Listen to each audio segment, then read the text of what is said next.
Hello students, आपका स्वागत है आपके यूट्यूब चैनल मैथ्स हुई ईजी में। मैं उम्मीद करता हूं अब तक मैंने जो आपको पढ़ाया है वो आपको समझ में आया है।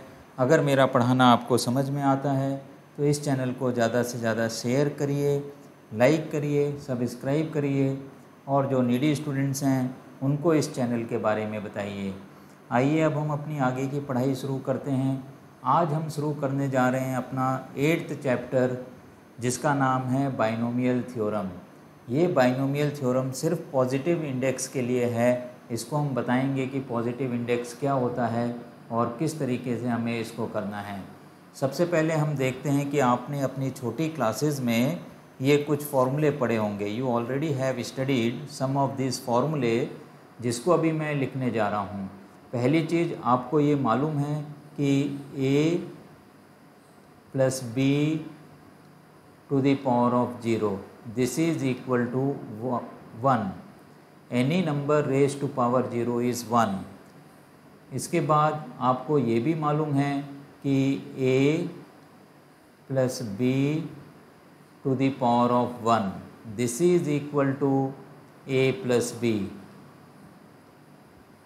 अब आप आइए a plus b whole square. आपने अच्छी तरीके से ये फॉर्मूला याद किया हुआ है, a square plus 2ab plus b square. ये सब आपने क्लास 7th 8th में ही याद कर लिए हैं। आइए अब अगला भी एक और फॉर्मूला लिखते हैं हम, a plus b whole cube. ये मिल जाएगा हमें a cube plus 3a square b plus 3ab square plus b cube. अब मान लेते हैं हमें a plus b to the power of 4 निकालना है। आप क्या करोगे, a plus B whole cube लिखोगे, उसको फिर से a प्लस बी से मल्टीप्लाई करोगे। इस तरीके से अगर आपको ये पावर्स बढ़ाने जानी है, बढ़ाते जानी है, तो आप 4 5 6 पावर्स तक आप लिख सकते हो, याद कर सकते हो। लिख तो आप चलो किसी भी पावर के लिए लोगे, लेकिन याद करना बहुत मुश्किल हो जाएगा आपके लिए। आप a plus B to the power of 4 या maximum a plus B to the power of 5 से ज़्यादा याद नहीं कर पाओगे। तो ये तो आपको याद ही है, a plus B to the power of 0, a plus B to the power of 1, a plus B to the power of 2 and a plus B to the power of 3। ये जो आपकी पावर्स हैं 1 2 3, ये सब आपके क्या हैं, पॉजिटिव इंटीग्रल इंडाइसेस। ये पॉजिटिव हैं आपकी, ये आपकी नेगेटिव या फ्रैक्शन नहीं है। इंटीजर्स होनी चाहिए और पॉजिटिव होनी चाहिए, इसीलिए हम इनको क्या बोल रहे हैं, पॉजिटिव इंटीग्रल इंडाइसेस। अब इसी तरीके से अगर हम इसको कंटिन्यू करते हैं, क्योंकि इससे ज़्यादा हमें याद करना आसान नहीं है, हम ये मान लेते हैं कि अब पावर हमारी n है। अब हम इसको लिख रहे हैं, आप देखिए a plus B to the power of n। अब ये n आपका क्या है, पॉजिटिव इंटीग्रल इंडेक्स, मतलब n की वैल्यू 1 2 3 4 5 6 7 नेचुरल नंबर है एक, तो हम ये समझ सकते हैं। अब मैं इसको एक्सपेंड कर रहा हूँ, तो इसका देखिए आपको एक्सपेंशन याद रखना है, और यही एक्सपेंशन आपका क्या है, बाइनोमियल थ्योरम है। तो पहला टर्म इसके अंदर आता है NC0 a to the power of n plus NC1 a to the power of n minus 1b plus NC2 a to the power of n minus 2b square plus NC3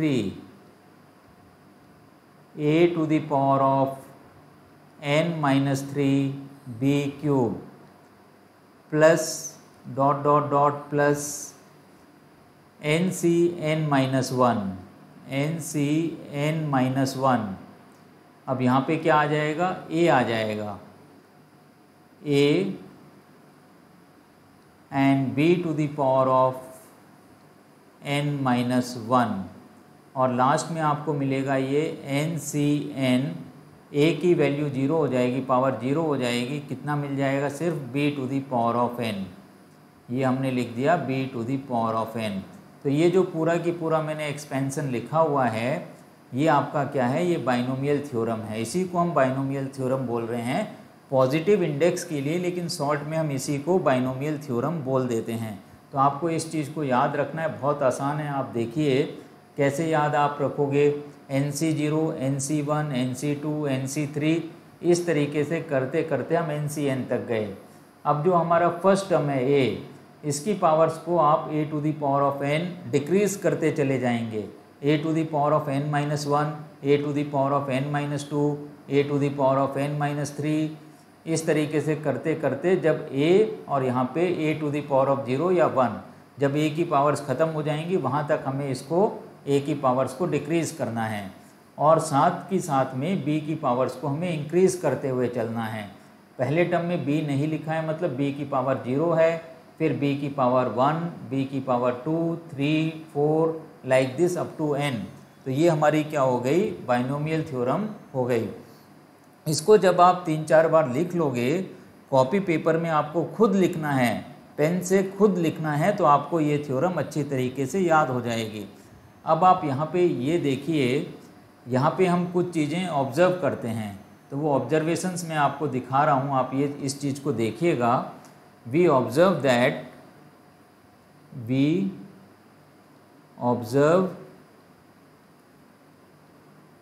that पहली चीज़ हम क्या observe कर रहे हैं, अगर हमारी power जो है 1 है तो हमारे पास 2 टर्म्स हैं। पावर 0 थी, एक ही टर्म था। पावर 2 है, 3 टर्म्स हैं। पावर 3 हैं, 1, 2, 3, 4 टर्म्स हैं। यहाँ पे पावर n है, तो आप इनको गिनिए, 0 से लेके n तक ये आ रहे हैं हमारे पास। तो ये कितने हो गए, n+1 हो गए। तो क्या हो गया, total number of terms are n+1। We observe, पहला ऑब्जर्वेशन क्या है, टोटल नंबर ऑफ टर्म्स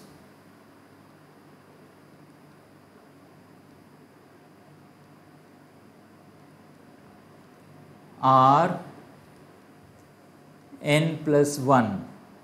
अब आप देखिए इसके अंदर दूसरा ऑब्जर्वेशन हमारा क्या है, powers of a are decreasing.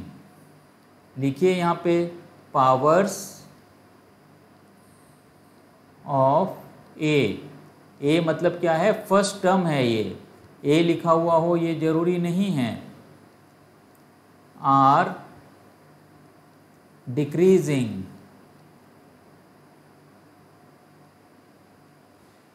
Decreasing by 1। ऐसा नहीं है कि पावर 3 से सीधे 1 हो गई, हर टर्म में एक एक पावर कम हो रही है, डिक्रीजिंग बाई 1। अब तीसरी चीज क्या हम ऑब्जर्व कर रहे हैं, powers of b। Powers of b मतलब सेकेंड टर्म,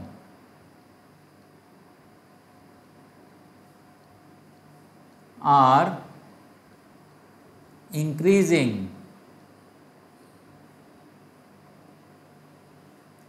बाई 1। तो ये ऑब्जर्वेशंस हैं जो हमने यहाँ पे कुछ ऑब्जर्व किए हुए हैं। अब आप ये भी यहाँ पे देखिए, in each term sum of the powers is of a plus B same and is equal to n। a और b की powers, sum of the powers in each term. तो लिखिए यहाँ पे, in each term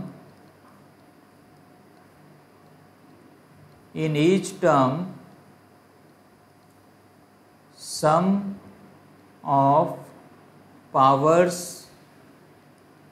of a and b is equal to n, is equal to n। ये आप देख लीजिए, n-1 और 1 n बन जाएगा, n-2 और 2 भी n बन जाएगा, n-3 और 3 भी n बन जाएगा। जो a प्लस बी की पावर होगी वही यहाँ पे सारे टर्म्स में a और b की पावर्स का सम आएगा। In each term sum of powers of a and b is equal to n। n मतलब power of a plus b। तो ये सारी चीज़ें हमने यहाँ पे ऑब्जर्व करी हुई हैं। अब ये बाइनोमियल थ्योरम में देखिए आपको NC0 मिल रहा है, NC1, NC2, NC3 इस तरीके से हमें मिल रहे हैं।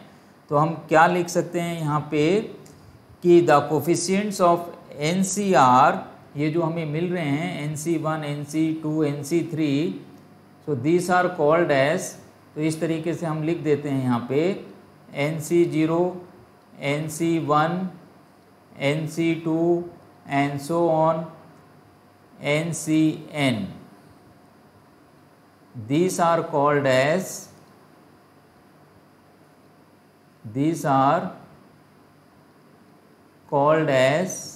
binomial coefficients. Binomial coefficients.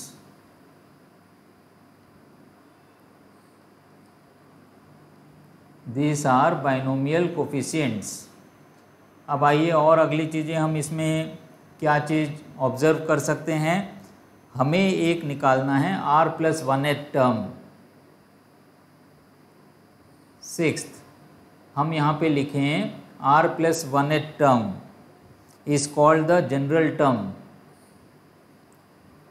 r+1th term is called as general term of expansion, general term, and is denoted by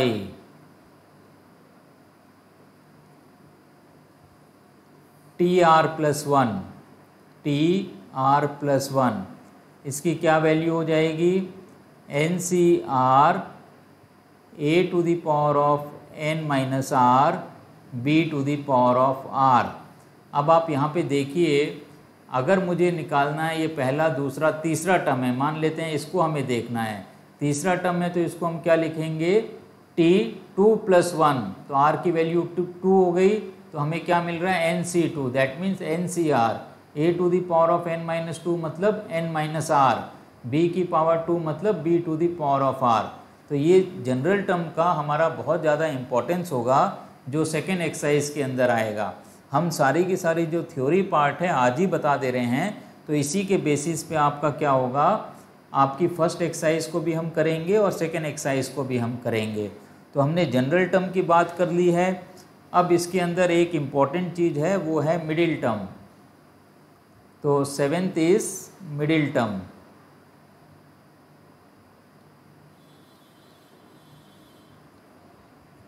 middle term, अब मिडिल टर्म निकालने के लिए अब ये देखिए, मान लेते हैं कि हमारी पावर यहाँ पे कितनी है, 8 है। एग्जाम्पल के लिए हम ले रहे हैं कि यहाँ पे पावर कितनी है, 8 है। अगर पावर 8 है इसका मतलब क्या हो गया, हमारे पास कितने टर्म्स हुए, 9 टर्म्स हुए। 9 टर्म्स हुए तो मिडिल में कौन सा टर्म आएगा, 5th टर्म आएगा, 4 इस साइड और 4 5th के बाद। तो इसका मतलब T5 जो है 5th टर्म मिडिल टर्म हो जाएगा। तो इसको हम कैसे निकाल सकते हैं, 9 इसको हम निकालेंगे n/2 + 1। तो n की वैल्यू कितनी थी, 8 थी, 8/2 4 आया +1। तो इसमें इसको हम दो पार्ट्स में डिवाइड कर देते हैं। पहला पार्ट हमारा क्या हो जाएगा, if n is even, if n is even, जैसे n 8 था तो 8 क्या हो गया, इवन हो गया। तो हमने क्या किया, नंबर ऑफ टर्म्स हमारे पास कितने आ गए, 9 आ गए। 9 टर्म्स टोटल हो गए, तो बीच में 5th आता है। तो ये 5 हमें कैसे मिला, 8/2 + 1 करने से हमें मिला। तो इसमें हम क्या लिख सकते हैं, n/2 + 1 1th term is middle term. अगर आप ये फॉर्मूला नहीं भी लगाओगे तो भी आप कर सकते हो, इसको आप मेंटली कर सकते हो, ओरली कर सकते हो।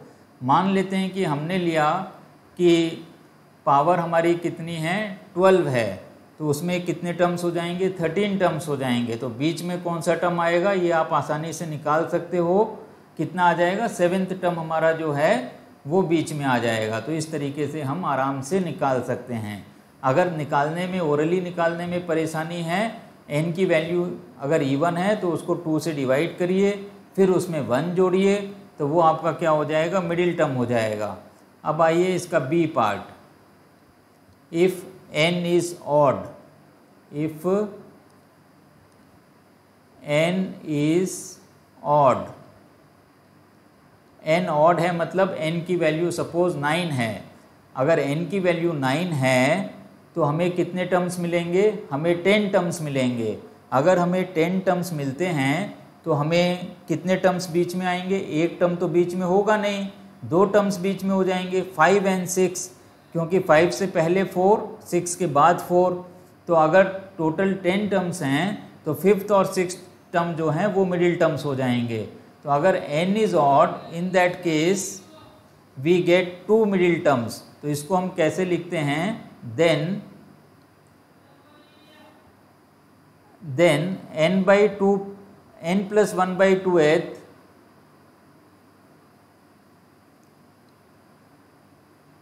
n plus 1 by 2th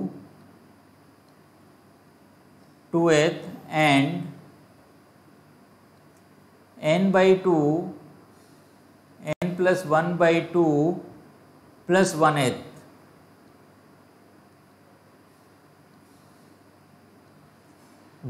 term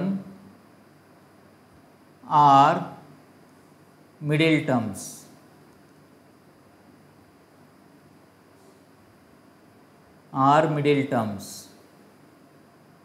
इसका मतलब क्या हो गया, अगर n की वैल्यू ऑड है तो हमें 2 मिडिल टर्म्स मिलेंगे, एक मिडिल टर्म नहीं मिलेगा।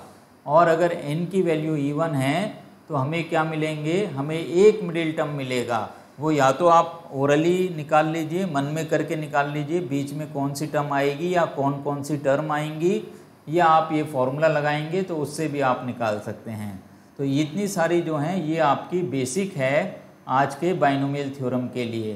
तो अगर आपको ये बाइनोमियल थ्योरम का एक्सपेंशन याद हो गया है और जो थोड़ी बहुत चीज़ें मैंने आपको लिखाई हैं, TR+1 की वैल्यू लिखाई है जिसको हम जनरल टर्म बोलते हैं, ये आपका R+1 टर्म है, इसको हम जनरल टर्म बोलते हैं और इसको हम TR+1 से डिनोट करते हैं। तो अगर इतना आपने याद कर लिया है, TR+1 NCR a⁻n−r b⁻r होता है, तो मैं प्रिटी श्योर हूँ, बहुत ज़्यादा श्योर हूँ कि आपको बाइनोमियल थ्योरम बहुत अच्छी तरीके से समझ में आ जाएगी। तो आज की इस क्लास को हम यहीं पे ख़त्म करते हैं।